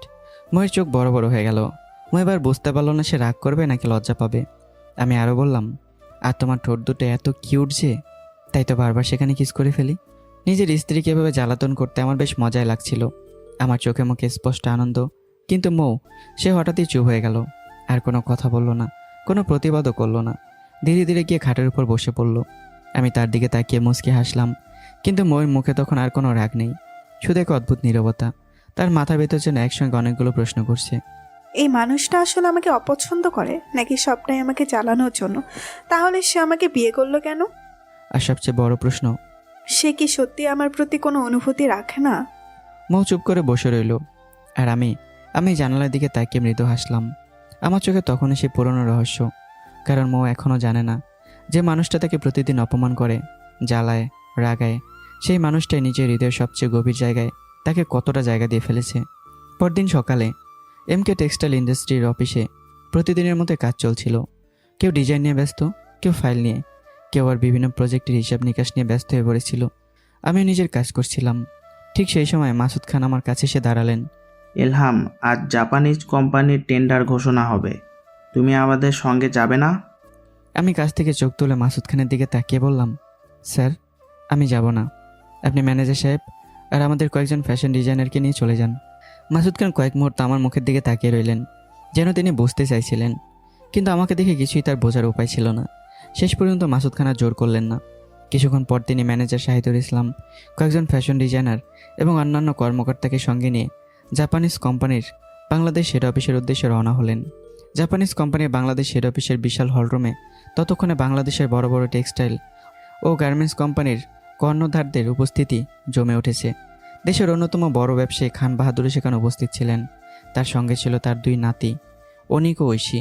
মাসুদ খান তার কর্মকর্তাদের নিয়ে একপাশে বসেছিলেন, তার চোখে চাপা উত্তেজনা। এই 5,000 কোটি টাকার প্রজেক্টটি তিনি পেতে চেয়েছিলেন, কিন্তু তার সামনে বসে থাকা খান বাহাদুরকে দেখে তার বুকের ভেতর অজান্তেই একটি চাপা ও অস্বস্তি তৈরি হচ্ছিল। কিছুক্ষণ পর জাপানিজ কোম্পানির বাংলাদেশের প্রতিনিধি ও সিইও মঞ্চে এসে দাঁড়ালেন। মাইক্রোফোনটা হাতে নিয়ে তিনি হাসি মুখে বললেন, হ্যালো এভরিওয়ান, কেমন আছেন সবাই? হলরুমে হালকা হাসির শব্দ উঠল। সিইও আবার বললেন, আজকে মনে হচ্ছে সবাই অনেক এক্সাইটেড, তাই না? অনেকে মাথা নাড়ল, কেউ কেউ নিজেদের মধ্যে চাপা গলায় কথা বলতে শুরু করলো। সিইও মুচকি এসে বলল, ঠিক আছে, আপনাদের এই এক্সাইটমেন্ট আর বেশি সময় ধরে রাখছি না। কিছুক্ষণের মধ্যেই আমরা ঘোষণা করতে যাচ্ছি 5,000 কোটি টাকার এই শীতবস্ত্র প্রজেক্টটি কোন কোম্পানি পেতে যাচ্ছে। সঙ্গে সঙ্গে পুরো হলরুম নীরব হয়ে গেল। মাসুদ খান সোজা হয়ে বসলেন। তার পাশে বসা ম্যানেজার শাহিদুল ইসলামও গভীর মনোযোগে মঞ্চের দিকে তাকিয়ে রইলেন। হাবিবুর রহমান নিজের হাতের ফাইলটা শক্ত করে ধরে রাখলেন। অরিমিতা নিঃশব্দে গভীর শ্বাস নিলেন। অন্যদিকে খান বাহাদুরের মুখে ছিল অদ্ভুত এক আত্মবিশ্বাসী হাসি। সিইও তার হাতে থাকা ফাইলটি খুললেন। আমরা বাংলাদেশের বেশ কয়েকটি বড় কোম্পানির টেন্ডার পর্যালোচনা করেছি। ডিজাইন, মূল্য, উৎপাদন ক্ষমতা, আন্তর্জাতিক মান এবং নির্দিষ্ট সময়ে পণ্য সরবরাহের সক্ষমতা সবকিছু বিবেচনা করে আমাদের সিদ্ধান্ত নেওয়া হয়েছে। মাসুদ খানের বুকের ভিতর দুঃখকানি বেড়ে গেল। তার চোখ স্থির হয়ে রইল মঞ্চের দিকে। সিইও কিছুক্ষণ থামলেন, তারপর বললেন, এবং এই 5,000 কোটি টাকার শীতের পোশাক প্রকল্পের বিজয়ী হলেন। পুরো হলরুম যেন নিঃশ্বাস বন্ধ করে অপেক্ষা করতে লাগলো। মাসুদ খান অজান্তে সামনের দিকে ঝুঁকে পড়লেন। তার কর্মকর্তাদের চোখে তখন প্রত্যাশা, কিন্তু পরের মুহূর্তেই সিইওর মুখ থেকে বেরিয়ে এলো সেই নাম, মিম টেক্সটাইল। এক মুহূর্তের জন্য যেন পুরো হলরুম থমকে গেল। তারপর করতালির শব্দে হলরুম ভরে উঠল। কিন্তু সেই হাততালির মাঝেও মাসুদ খান যেন নিস্তব্ধ হয়ে বসে রইলেন। তার চোখের দৃষ্টি স্থির, মুখের সমস্ত আত্মবিশ্বাস মুহূর্তের মধ্যে নিভে গেল। শাহিদুল ইসলাম ধীরে ধীরে তার দিকে তাকালেন। তার মুখে স্পষ্ট হতাশা। হাবিবুর রহমান যেন বিশ্বাসই করতে পারছিলেন না। তিনি নিচু গলায় বললেন, স্যার। কিন্তু তারপর আর কোনো কথাই বের হলো না। অরুমিতারও মুখ শুকিয়ে গেল। যে প্রজেক্ট পাওয়ার জন্য তার এতদিন প্রস্তুতি নিয়েছিল, এত হিসাব কষেছিল, এত আশা করেছিল, সেটা এখন তাদের হাতছাড়া। মাসুদ খান ধীরে ধীরে চেয়ার থেকে উঠে দাঁড়ালেন। তার মুখে কোনো কথা নেই, চোখে শুধু অপমান আর হতাশার ছায়া। অন্যদিকে খান বাহাদুরের মুখে ধীরে ধীরে বিজয়ের হাসি ফুটে উঠল। অনিক ঐশীর দিকে তাকিয়ে মুচকে হাসল। ঐশীও গর্বিত ভঙ্গিতে ঠোঁট বাঁকিয়ে বলল, দাদু বলেছিল না এমকে টেক্সটাইল আমাদের সামনে দাঁড়াতে পারবে না? খান বাহাদুর কোনো উত্তর দিলেন না, শুধু দূর থেকে মাসুদ খানের দিকে তাকিয়ে রইলেন। তার চোখে যেন লেখা ছিল। আবারও হেরে গেল মাসুদ। টেন্ডার ঘোষণা শেষ হবার পর মাসুদ খান তার কর্মকর্তাদের নিয়ে হলরুম থেকে বেরিয়ে আসছিলেন। কেউ কোনো কথা বলছিল না, সবার মুখে হতাশা। কিন্তু ঠিক দরজার কাছেই খান বাহাদুর এসে মাসুদ খানের পথ আটকে দাঁড়ালেন। মাসুদ খান থেমে গেলেন। খান বাহাদুর মুচকে হাসলেন। মাসুদ খান ধীরে ধীরে মাথা নিচু করে দাঁড়িয়ে রইলেন। এই দৃশ্যটা দেখেই খান বাহাদুরের চোখে অদ্ভুত এক আনন্দ ফুটে উঠল। তিনি ধীরে ধীরে বললেন, তোর এভাবে আমার সামনে মাথা নিচু করে দাঁড়িয়ে থাকা, বিশ্বাস কর, আমার অন্তরের ভেতরে অনেক আনন্দ দেয়। মাসুদ খান কোনো উত্তর দিলেন না। খান বাহাদুর আরও কাছে এসে বললেন, তুই ভেবেছিলি তোর কোম্পানি বড় হয়ে গেছে, তুই ভেবেছিলি আমার সঙ্গে প্রতিযোগিতা করবে। খান বাহাদুরের ঠোঁটের হাসি আরও গভীর হলো। শোন মাসুদ, তুই তোর কোম্পানির কোনো প্রজেক্টই আমার সামনে পেতে পারবি না। মাসুদ খান ধীরে ধীরে মাথা তুললেন। খান বাহাদুর গর্জে উঠলেন, আমি খান বাহাদুর, যতদিন আমি আছি ততদিন তোর কোম্পানিকে কোনো বড় প্রজেক্ট পেতে দেব না। কথাগুলো মাসুদ খানের বুকের ভিতর আগুন ধরিয়ে দিল। কিন্তু তিনি কিছু বললেন না। চোখে অপমান, মুখে নীরবতা। তিনি ধীরে ধীরে খান বাহাদুরকে পাশ কাটিয়ে চলে গেলেন। এত সময় মৌ শুরু থেকে শেষ অবধি কিচ্ছু বলেনি, শুধু বাবার অপমান হওয়াগুলো মুখ বুজে সহ্য করছিল। পেছন থেকে খান বাহাদুরের হাসির শব্দ ভেসে এলো, যেন সেই হাসি মাসুদ খানের প্রতিটি পদক্ষেপের সঙ্গে সঙ্গে তার আত্মসম্মানকেও আরও পিষে দিচ্ছিল। অফিসে ফিরে মাসুদ খান সরাসরি আমার সামনে এসে দাঁড়ালেন। তার মুখ দেখে আমি বুঝতে পারলাম আজ কী ঘটেছে। মাসুদ খান ভারী গলায় বললেন, ইলহাম সত্যি এই 5,000 কোটি টাকার প্রজেক্ট নিয়ে এতটা উৎসাহী, নাকি এর পেছনে অন্য কোনো হিসাব আছে? ইলহাম, তুমি কি জাপানিজ কোম্পানির প্রজেক্টটা নিয়ে সিরিয়াস ছিলে না? আমি চুপ করে তার দিকে তাকিয়ে রইলাম। মাসুদ খান কষ্ট ভরা গলায় বললেন, আজ সেখানে খান বাহাদুর আমাকে যে পরিমাণ অপমান করেছে সেটা তুমি কল্পনাও করতে পারো না। তার কণ্ঠে রাগ ছিল না, ছিল অপমানের যন্ত্রণা। আমি তার সামনে দাঁড়িয়েছিলাম আর সে আমার দিকে তাকিয়ে হাসছিল, বলছিল আমি নাকি তার সামনে কোনো প্রজেক্টই পাবো না। চারপাশে তাকিয়ে থাকা ফ্যাশন ডিজাইনাররা চুপ করে গেলেন। ম্যানেজার শাহিদুল ইসলামও নীরবে দাঁড়িয়েছিলেন। মৌ তখন কর্কশ গলায় বলে ওঠে, বাবা, তুমি কাকে কি বলছো? এটা কি করে বুঝবে মান অপমান কি? আজকে যখন তোমাকে খান বাহাদুর অপমান করছিল, তখন আমার শরীরে রক্তগুলো টকবক করে উঠছিল। আমি তখনও নিজের পকেটে দুহাত ঢুকিয়ে মৃদু হাসলাম। তারপর বললাম, স্যার, বড় কিছু পেতে হলে ছোট কিছু হারাতেই হয়। মাসুদ খান বুড়ুকুচকে তাকালেন। আমি 5,000 কোটি টাকার কন্ট্রাক্ট নিয়ে চিন্তা করছি না স্যার। কথাটা শুনে আশেপাশে সবাই থমকে গেল। একজন ফ্যাশন ডিজাইনার আমার দিকে বিস্মিত চোখে তাকালো। অন্যজন মনে মনে ভাবল, 5,000 কোটি টাকার প্রজেক্ট হারিয়েও সে বলছে সে এটা নিয়ে চিন্তিত নয়। শাহিদুল ইসলামের চোখ শুরু হয়ে গেল। তার মনে সন্দেহ জাগলো। এই ছেলেটা আসলে কি পরিকল্পনা করছে? মাসুদ খান অবাক হয়ে তাকিয়ে রইলেন। আমি এবার বললাম, আমি চিন্তিত ভবিষ্যতে খান বাহাদুরের বড় বড় প্রজেক্টগুলো নিয়ে। কথাটা শুনে উপস্থিত সবাই যেন একসঙ্গে নিঃশ্বাস আটকে ফেলল। মাসুদ খান আমার মুখের দিকে তাকিয়ে রইলেন। কয়েক মুহূর্ত আগেও যে মানুষটি খান বাহাদুরের অপমানে মাথা নিচু করে ফিরেছেন, সেই মানুষটির সামনে দাঁড়িয়ে এখন এমন একজন বলছে, আমি তোমার ছোট্ট প্রজেক্ট চাই না, আমি তোমার বড় প্রজেক্ট চাই। শাহিদুল ইসলাম ধীরে ধীরে আমার দিকে তাকালেন। তার চোখে এখন আর অবজ্ঞা নেই, আছে বিস্ময়। ফ্যাশন ডিজাইনারদের মধ্যে চাপা গুঞ্জন শুরু হয়ে গেল। কেউ আমার দিকে তাকিয়ে আছে, কেউ আবার মাসুদ খানের দিকে। মাসুদ খান ধীরে ধীরে বললেন, তুমি কি বলতে চাইছো ইলহাম? আমি কোনো উত্তর না দিয়ে বললাম, স্যার, আপনি আগামী 30 মিনিটের মধ্যে আমাদের সকল স্টাফকে নিয়ে একটা বোর্ড মিটিংয়ের ব্যবস্থা করুন। মাসুদ খান কয়েক মুহূর্ত আমার দিকে তাকিয়ে রইলেন। তারপর আর কোনো প্রশ্ন করলেন না। তিনি ম্যানেজার শাহিদুল ইসলামের দিকে ফিরে বললেন, শহীদুল, 30 মিনিটের মধ্যে আমাদের সকল ছোট বড় কর্মকর্তাদের নিয়ে বোর্ড মিটিংয়ের ব্যবস্থা করো। শাহিদুল ইসলামও মাথা নাড়লেন। জি স্যার। আমি তখনই নিজের পকেটে দুহাত ঢুকিয়ে দাঁড়িয়েছিলাম। আমার মুখে সে রহস্যময় হাসি, কিন্তু আমার চোখে সেখানে তখন একটাই লক্ষ্য, খান বাহাদুরের সাম্রাজ্যের সবচেয়ে বড় দরজায় প্রথম আঘাত হানা। 30 মিনিট পর এমকে টেক্সটাইলের বোর্ড মিটিং রুমে এসে একে এক উপস্থিত হতে শুরু করলো অফিসের সব কর্মকর্তা কর্মচারী। অরুমিতা, শাহিদুল ইসলাম, হাবিবুর রহমান, নতুন যোগ দেওয়া মেয়ে নীলা, হেড অফিসে প্রায় 70 জন স্টাফ তখন সেখানে উপস্থিত। বিশাল কনফারেন্স রুমটাতে সবাই নিজেদের মধ্যে নিচু স্বরে কথা বলছিল। কেউ জানতো না হঠাৎ করে এত বড় মিটিংয়ে কেন ডাকা হয়েছে। সামনের দিকে দাঁড়িয়েছিলেন মাসুদ খান, মৌ এবং আমি। মৌয়ের চোখে তখন হাজারো প্রশ্ন। আব্রাহাম কেন এমন জরুরি বোর্ড মিটিং ডাকলো? কি বলতে চাইছে? কেনই বা সবাইকে একসঙ্গে ডাকা হয়েছে? কিন্তু আমার মুখের দিকে তাকিয়ে কোনো প্রশ্ন করার সাহস হচ্ছিল না তার। আমার চোখে আজ অন্যরকম এক দৃঢ়তা। আমি ধীরে ধীরে চারপাশে তাকিয়ে বললাম, mister Habibur Rahman, senior accountant, আপনি একটু এদিকে আসুন। কথাটা শুনেই পুরো রুমের দৃষ্টি একসঙ্গে ঘুরে গেল হাবিবুর রহমানের দিকে। হাবিবুর রহমানের বুকের ভিতরটা ধুক করে উঠল। সে ধীরে ধীরে চেয়ার থেকে উঠে আমার সামনে এসে দাঁড়ালো। জি স্যার। কিন্তু এরপরে কি হতে চলেছে সেটা বোঝার সুযোগও পেল না সে। প্রথম চরটা পড়লো তার গালে, তারপর দ্বিতীয় চর, তৃতীয় চর, এরপর আমি তার গালে শেষ এবং চতুর্থ চরটা মারলাম। 4টি চরের শব্দ যেন পুরো বোর্ডরুমের দেয়ালে প্রতিধ্বনিত হলো। এক মুহূর্তে নিস্তব্ধ হয়ে গেল পুরো অফিস। হাবিবুর রহমান এক হাত দিয়ে নিজের গাল চেপে ধরে হতভম্ব চোখে আমার দিকে তাকিয়ে রইল। ম্যানেজার শাহিদুর রহমানের চোখ যেন কোটর থেকে বেরিয়ে আসতে চাইছে। অরুমিতা পাথরের মূর্তির মতো দাঁড়িয়ে আছে। নতুন মেয়ে নীলার মুখও ফ্যাকাশ হয়ে গেছে। আর মৌ বড় বড় চোখে আমার দিকে তাকিয়ে আছে। তার চোখে বিস্ময়, অবিশ্বাস, আর তার থেকে বড় একটি প্রশ্ন। হঠাৎই কয়েকজন স্টাফ ক্ষুব্ধ হয়ে উঠল। আপনি এভাবে একজন সিনিয়র কর্মকর্তার গায়ে হাত তুলতে পারেন না, এটা সম্পূর্ণ অন্যায়। একজন কর্মচারীকে সবার সামনে মারার অধিকার আপনাকে কে দিয়েছে? ম্যানেজার শাহিদুর রহমানও গর্জে উঠলেন, এলহাম, আপনি সীমা অতিক্রম করছেন। অরুমিতার সঙ্গে সঙ্গে কথায় সুর মিলিয়ে বলল, হ্যাঁ, এভাবে অফিসের একজন সিনিয়র কর্মকর্তাকে অপমান করার অধিকার আপনার নেই। মুহূর্তের মধ্যে পুরো পরিবেশ উত্তপ্ত হয়ে উঠল।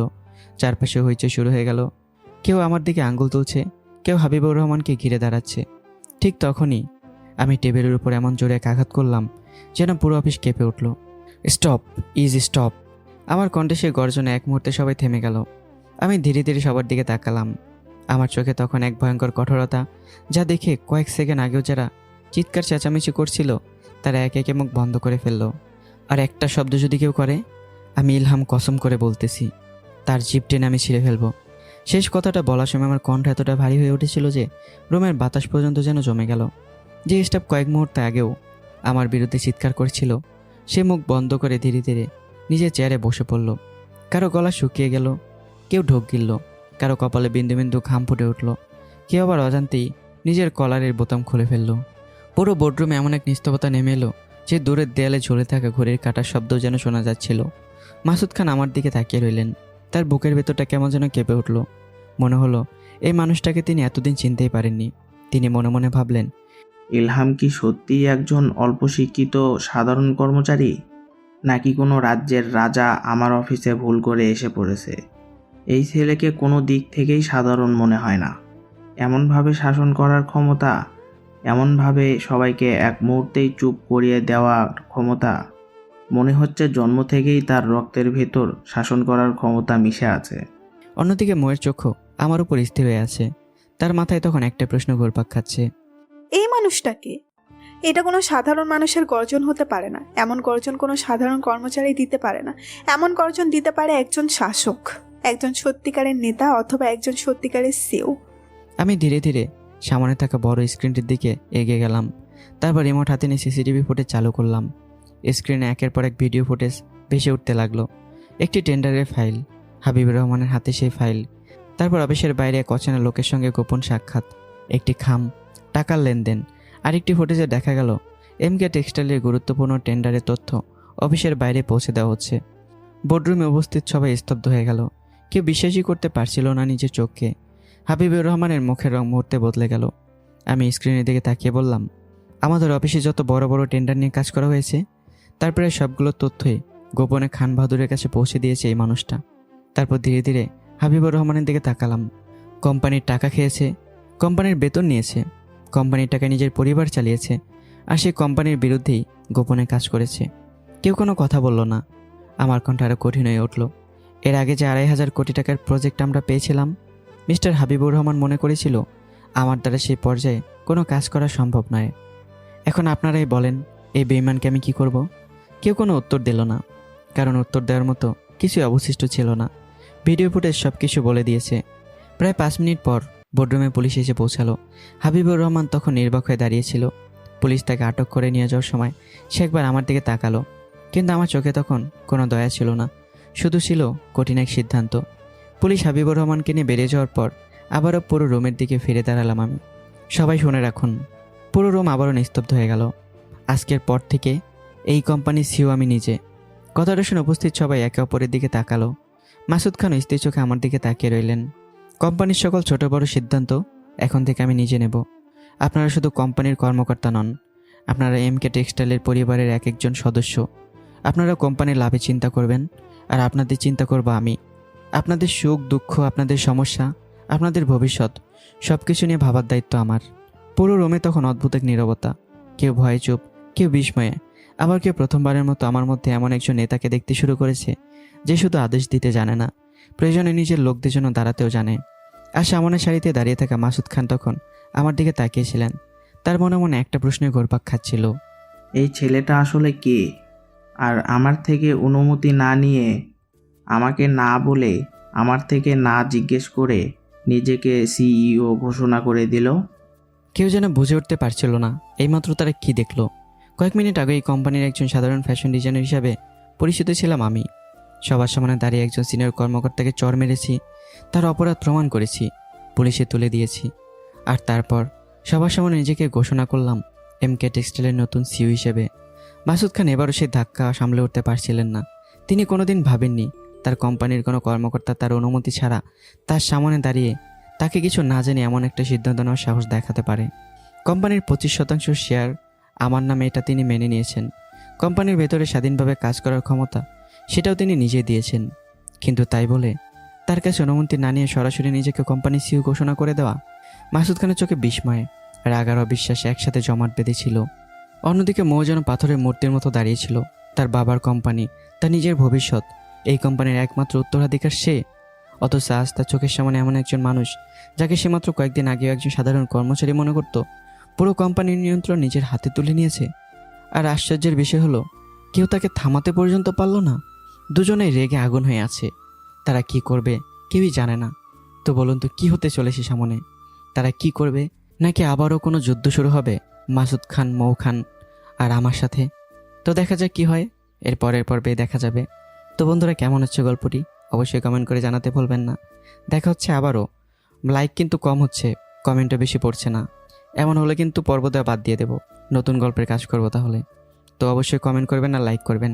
দেখা হচ্ছে আবারও। আল্লাহ হাফেজ।